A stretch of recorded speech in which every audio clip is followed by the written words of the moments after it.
ગાંધીનગર જિલ્લાના દહેગામ તાલુકાના સાણોદાના સરપંચ જસવંતસિંહ અને માજી સરપંચ ડીકે રાઠોડ તેમના કાર્યકર્તાઓ સાથે કોંગ્રેસ સાથે છેડો ફાડી ભાજપમાં જોડાયા છે।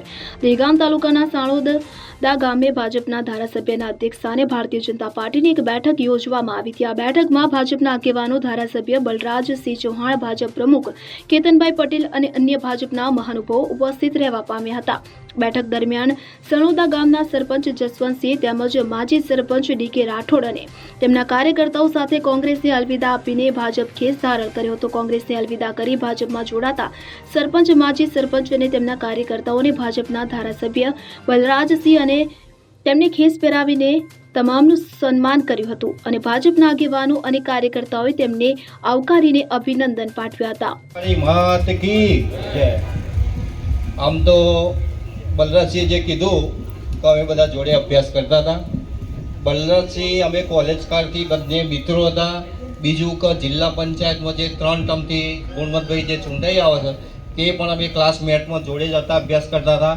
પણ ખરેખર એમનો અમારા કરતાં વિશેષ નસીબ કહેવાય કે 2 ટાઈમથી ધારાસભ્ય અને એક મિત્ર 3 ટર્મથી જિલ્લા ડેલિગેટ, છતાં પણ એમને કોઈ મારા પ્રત્યે ભેદભાવ કશો રાખ્યો નહીં।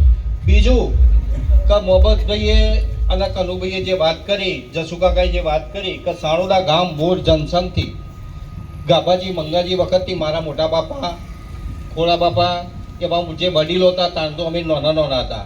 એ વખતે એક જ સૂત્ર હતું અમારા જોડે કે સૂકી રોટી ખાएंगे ગાભાજી કો લાएंगे। આજ બી મને યાદ છે વસ્તુ।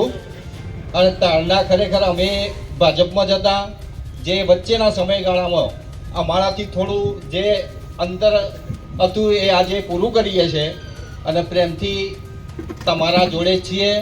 અને આટલી બધી વિશાળમાં બધાને તમે અમારો સાંભળ્યા અને બધાએ પ્રેમથી ભાજપમાં જોડાના અને અમારા માટે ટાઈમ ફાળવ્યો। બીજું મારે એક વિશેષ વાત કરવી છે કે જે અમારું કેતરોકનું તલાવ, મારા બધાના બેસના વખત શંભુજી અમારા સંબંધી થતા હતા। બેસનામાં આવ્યા મને એટલું જ કીધું પણ કે આ સરપંચ નાર્યું તમારે આવું છે કે સાહેબ અમારે કોણ મંજૂર કરાવો। મને કીધું એક જ શબ્દ બોલ્યા હતા એ વખત કે તમે વિધાનસભા ચાલુ છો, હું બલરાજસિંહને ખાલી પંચાયતમાં કાગળ લખીને આલો। અને બલરાજસિંહ બાપુએ કશું વિચાર્યા વગર 2 કરોડ અને 70 લાખ જેટલી ગ્રાન્ટ આલી।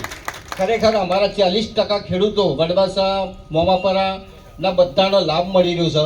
આ ચોમાસામાં આટલું પૂર આવ્યું છતાં પણ હું મારી ગાડી મારા ખેતરમાં જ લઈ જાઉં છું અને આટલો લાભ જો આલ્યો છે સાહેબ, એ બદલ તમારો ખૂબ ખૂબ આભાર માનીએ છીએ। બીજું કે ગામનો જે વિકાસ કરવો છે એ અમે જાતે નક્કી કર્યું કે આવી રીતે જો અલગ અલગ રહીશું તો ગામનો ચારે બાજુથી વિકાસ નહીં થાય અને સામાન્ય પબ્લિકના જે અવગણના થાય એના કરતાં આખા ગામનો વિકાસ થાય એમનો અમે રસ છે। બાકી રાજકારણ તો આખી જિંદગી કરવાનું જ છે।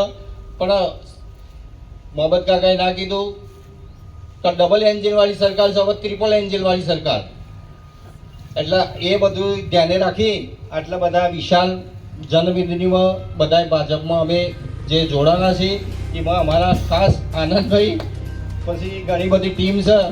અમે પહેલાં જાતે એવું વિચાર્યું કે સારું ચો સુધી આપણા રાજકારણ અલગ અલગ કરીશું કીધું અને બધાએ સ્વેચ્છાથી કોઈના પણ દબાણ વગર કીધું ગામના પ્રાથમિકતા આલીએ અને ગામના પડતર પ્રશ્નો છે, દાખલા તરીકે નારીઓ હોય, તળાવો હોય, જે કોઈ હોય, બાપુ સોણોદા બાજુ થોડી વધારે નજર રાખજો। ગોલભાઈ બેને કહીએ છીએ કે એમને તો 10 લાખ આલ્યા, તમે ઘણું બધું કામ કર્યું છે, જોકે એ પણ સૌહાર્દ છે। આટલું કહી તમારા બધાનો હું આભાર માનું છું, પ્રમુખશ્રીનો, બલરાજસિંહ ધારાસભ્યનો, ગુણવંતભાઈનો, કનુભાઈનો, અમારા સરપંચ, અમારા 2 ચેરમેન, પૂર્વ અમારા રમણભાઈ પ્રમુખ, આટલા બધાએ ટાઈમ ફાળવ્યો અને આજે સમય આલ્યો। રમણભાઈ એ પણ અમારા પાડોશી છે, એ તો પહેલાંથી આ સાણોદાથી પરિચય છે, એટલે વિશેષ બીજું કશું કહેવાનું આવતું નહીં, બરાબર। આટલું કહી હું આ સભાને અસ્તુ કહું છું। Agarsinh Chauhan, CN24 news, Harsoli, Dehgam.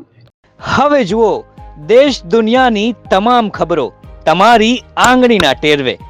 ઉઠાવો મોબાઈલ અને Google Play Store પરથી ડાઉનલોડ કરો અમારી CN24 ન્યૂઝ મોબાઈલ એપ।